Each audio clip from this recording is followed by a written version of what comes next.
tuh. Hai Sobat FMIPA, bagaimana nih kabarnya? Pandemi belum berakhir. Nah, buat Sobat FMIPA jangan lupa tetap menjaga kesehatannya dengan cara menjaga jarak, memakai masker, dan mengurangi mobilitas. Nah, apalagi sekarang nih sepertinya perkuliahan sudah diberlakukan untuk semi offline gitu kan. Ada yang hybrid dan ada yang juga masih dalam jaringan gitu. Oke, untuk itu kita tetap selalu jaga kesehatan kita dengan menjaga imunitas tubuh kita agar tetap stabil pastinya. Nah, Sobat FMIPA, pernah dengar nggak sih pepatah kuno sering banget disebutkan orang-orang, yaitu tak kenal maka tak sayang maka tak cinta maka tak rindu. Maka agar kita saling merindu nih, aku mau kenalin dulu nih. Perkenalkan, aku Niana Putri Utami, biasa dipanggil dengan Anya gitu kan ya. Bukan Anya Geraldine tapi Anya Betadine, nggak gitu juga enggak. Di FMIPA kali ini episodenya spesial banget nih Sobat MIPA, karena di sini kita bakalan berbincang-bincang atau mengadakan sesi tanya jawab bareng seseorang yang sangat inspiratif, yaitu bareng pemenang APF bidang prestatif tahun 2021. Siapa lagi kalau bukan Kak Siti Sarah. Halo. Halo Kak Anya. Halo. Gimana nih kabarnya? Alhamdulillah, Sarah baik. Kak, gimana kabar Kak? Alhamdulillah baik. Nah, tadi kan ada yang bilang nih tentang pepatah tak kenal maka tak sayang gitu, tak sayang maka tak cinta maka tak rindu, agar kita saling merindu gitu. Kak Sarah berkenalan nggak sih sama teman-teman Sobat FMIPA tentunya? Oke, boleh banget Kak Anya. Terima kasih sebelumnya kepada Kak Anya udah memulai kegiatannya dengan kece kali ya. Halo Sobat FMIPA semua, kenalin nama aku Siti Sarah. Teman-teman boleh panggil aku Sarah. Sarah dari jurusan Kimia PP 2019 dan asal dari Kabupaten Padang Pariaman. Oke, Kabupaten Pariaman kayak kita satu kampung gitu ya Kak. Kebetulan banget ternyata ini, nggak nyangka di basic tadi nggak tahu ya.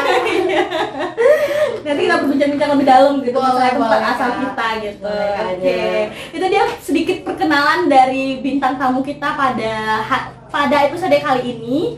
So, mungkin Sobat FMIPA bertanya-tanya nih, kenapa kita harus mengangkatkan pembahasan ini gitu. Nah, agar Sobat ini bertujuan agar Sobat FMIPA mengetahui nih serba-serbi dari pemenang APF khususnya di bidang prestatif yang bisa untuk memotivasi Sobat FMIPA agar lebih menggiatkan diri lagi untuk berprestasi pastinya khusus di bidang prestatif ini, ya nggak sih Kak? Betul banget. Mungkin Anya mewakilkan Sobat-Sobat FMIPA yang ada di rumah atau yang ada dimanapun yang lagi menonton video ini. Mungkin ada beberapa pertanyaan yang bakal dilontarkan kepada Kak Sarah khususnya, yaitu pertanyaan pertama, bagaimana sih tanggapan Kak Sarah untuk mewujudkan mahasiswi-mahasiswi FMIPA agar termotivasi dalam meraih prestasi selama masa berkuliah di FMIPA khususnya? Oke, mungkin langsung menjawab dari pertanyaan Kak Anya. Ini berkenaan dengan pengalaman Sarah pribadi, mungkin bagaimana untuk agar kita tuh termotivasi untuk terus berprestasi, apalagi selama kuliah S1 ini cuma sekali gitu ya, sekali seumur hidup. Jadi kalau bagi Sarah pribadi, motivasinya yang pertama memang itu, apapun masa yang kita lalui jangan sampai sia-sia. Kita harus selalu produktif dan memikirkan ke depannya, perspektif untuk masa depan. Karena Sarah sendiri berpikir apa yang akan kita dapat di masa depan itu adalah apa yang kita lakukan sekarang. So if we do nothing, we will get nothing gitu. Jadi kalau kita nggak ngapa-ngapain sekarang, kita nggak akan memperoleh apapun di hari besok gitu, untuk hari nanti, untuk masa depan kita.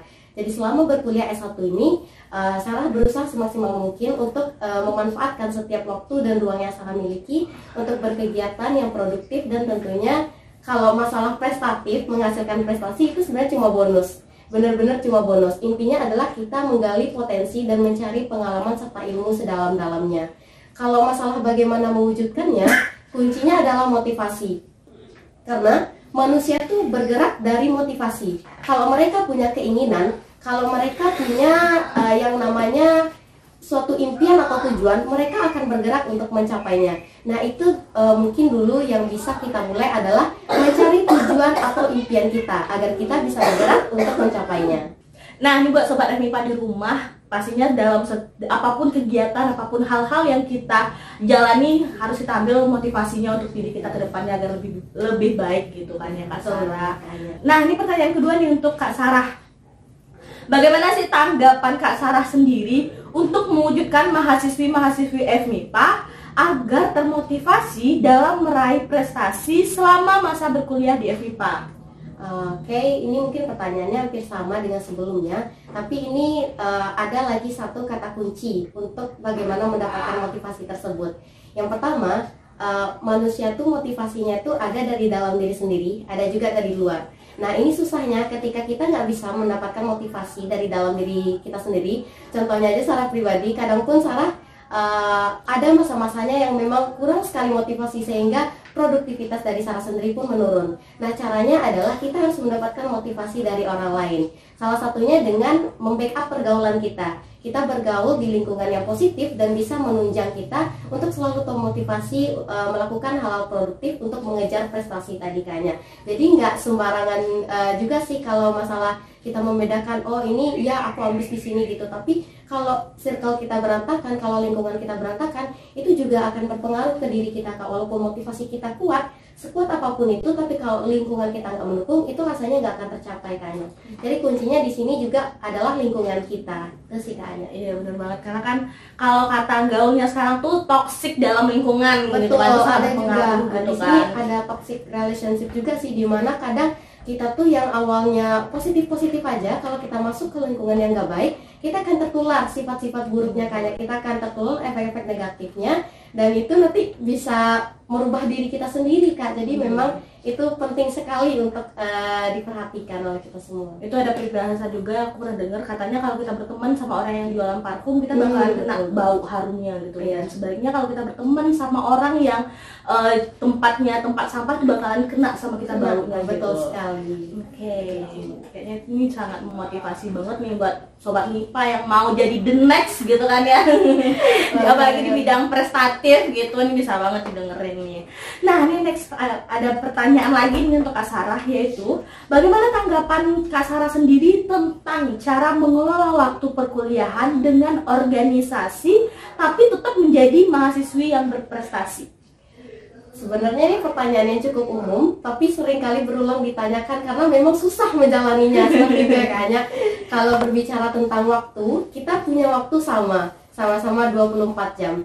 Tapi ada orang yang di satu sisi orang ini mampu mengefektifkan waktu yang dia punya, sementara yang lain gagal atau tidak bisa, bahkan tidak pernah mau mencoba.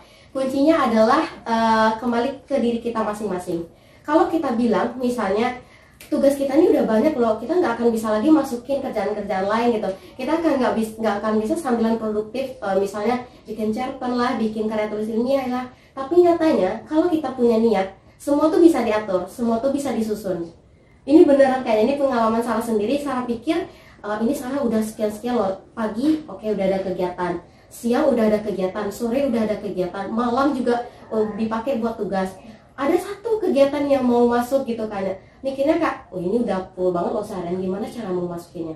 Tapi Sarah berpikir, bukan Sarah loh orang yang paling sibuk di dunia ini. Kalau Sarah pikir aja sekarang Sarah tuh udah yang paling sibuk banget, gimana orang-orang yang di atas Sarah? Pasti ada caranya, pasti bisa. Jadi Sarah coba untuk memang memaksimalkan gitu. Apapun di sini yang hadir di depan Sarah, Sarah coba terima. Sarah terima dan ternyata memang terjalani, Kak. Wah, memang kayak kita tuh di luar dari kepala kita nih. Kalau cuma dipikirkan itu memang gak akan terwujud. Tapi kalau kita jalani itu akan terselesaikan dan terjalani. Itu kuncinya. Jangan kayak kegiatan kita banyak, tugas kita banyak, kalau cuma sampai dipikiran itu memang bikin stres. Tapi kalau dijalani itu bener-bener bisa jalan. Bahkan kayak walaupun kita dalam kondisi sibuk, masih bisa kok masuk kegiatan lagi, Kak, gitu. Masih bisa. Intinya adalah menjalaninya. Dan niat untuk menjalaninya tuh kembali lagi ke motivasi tadi gitu. Itu mungkin, Kak. Ini dari udah 3 pertanyaan nih kurang lebih nih Kak Sarah. Iya. Nggak jauh-jauh dari motivasi gitu kan kuncinya ya. emang di situ sih sebenarnya. Dan ini mungkin ini di luar konteks juga sih kayaknya, soalnya aku rada penasaran juga gitu. Apa sih hal yang sangat membuat motivasi Kak Sarah agar menjadi orang yang produktif banget gitu? Pasti ada motivasinya gitu. Boleh di-spill nggak sih?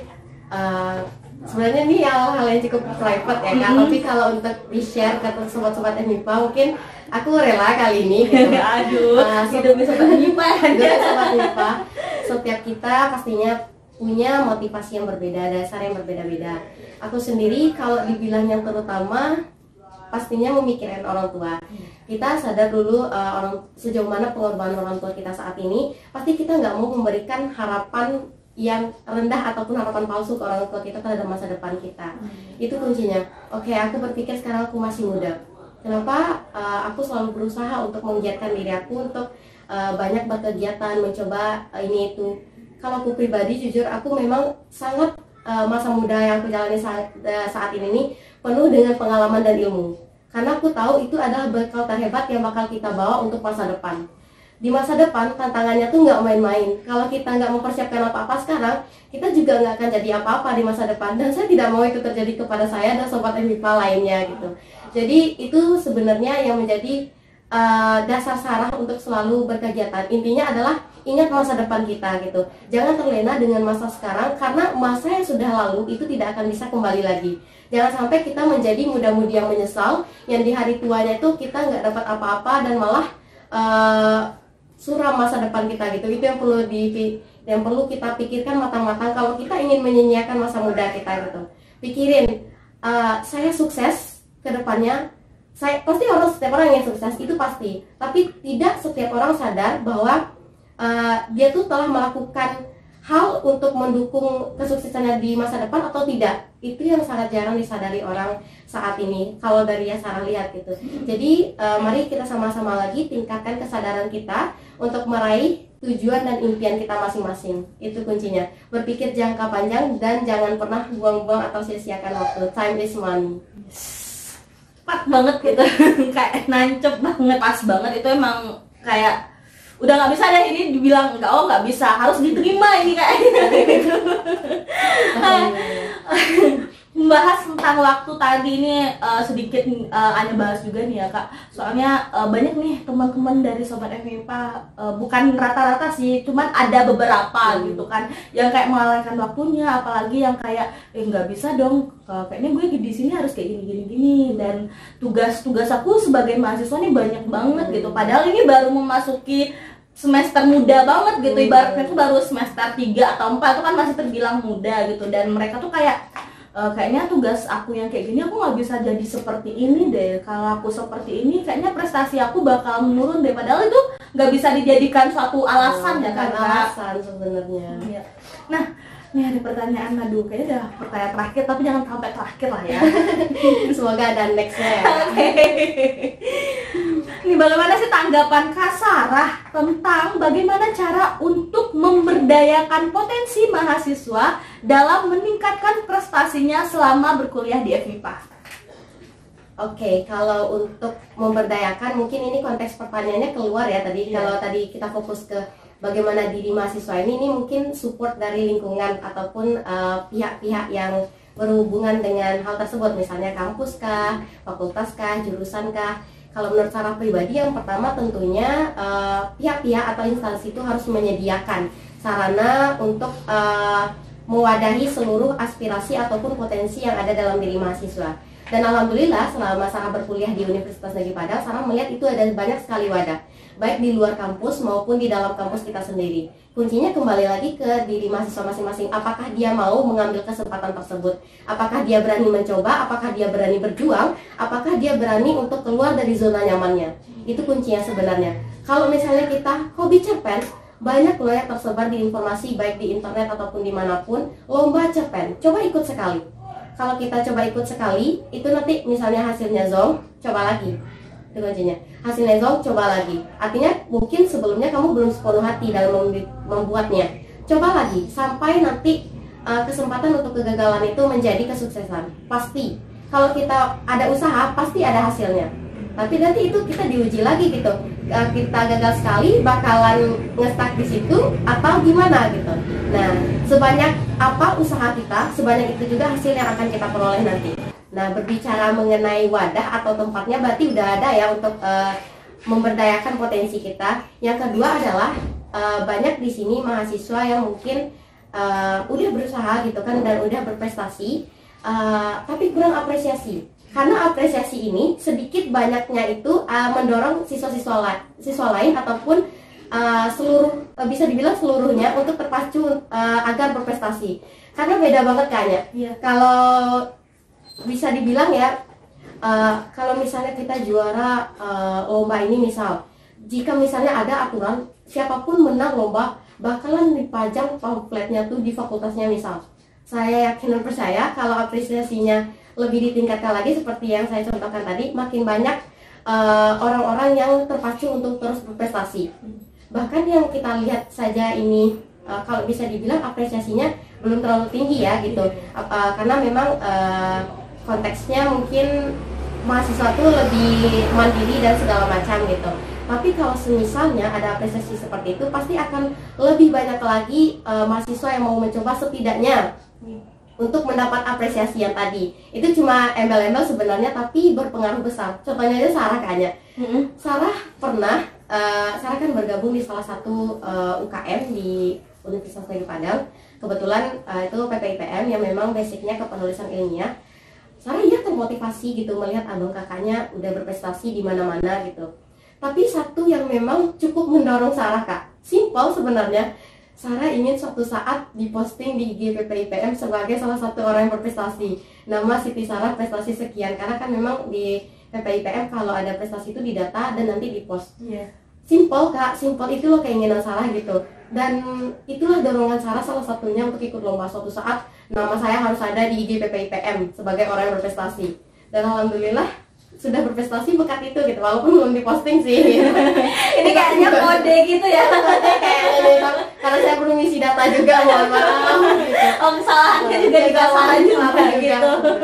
Simple tapi itu poinnya. Iya, benar banget. Karena emang ya sih akhir-akhir ini kita sama-sama tahu dan sama-sama mengamati juga lulusan di lingkup kita ini minim banget gitu. Ibaratnya tuh jangankan yang gedenya dulu, yang kecilnya aja tuh jarang kita untuk mendapatkan apresiasi gitu. Kayak lingkungan kita yang temen kita yang paling kecil aja dulu tuh kayak ibaratnya tuh apresiasi di zaman sekarang tuh rada susah lah gitu untuk mendapatkannya. Jadi lebih menyadarkan diri sendiri aja gitu, kita mulai dari diri kita untuk mengapresiasi orang lain sekecil apapun ya, betul gitu. Nah ya, aku singgung juga sedikit yang dari perkataan Kak Anya. Selain itu yang tadi Sarah contohin kan apresiasi yang tingkat besar dari instansi atau apa, kita sebagai pertemanan seorang teman pun, kalau kita melihat teman kita berprestasi, itu sangat patut sekali kita apresiasi.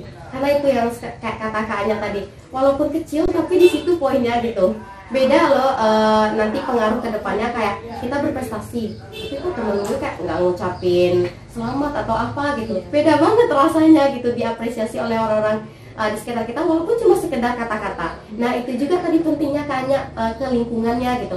Bahkan ada loh orang yang di lingkungan dia tuh udah berprestasi gitu, memiliki keinginan dan motivasi kuat, tapi lingkungannya kurang mengapresiasi. Nah di situ juga menjadi salah satu faktor sebenarnya, kurang apresiasi.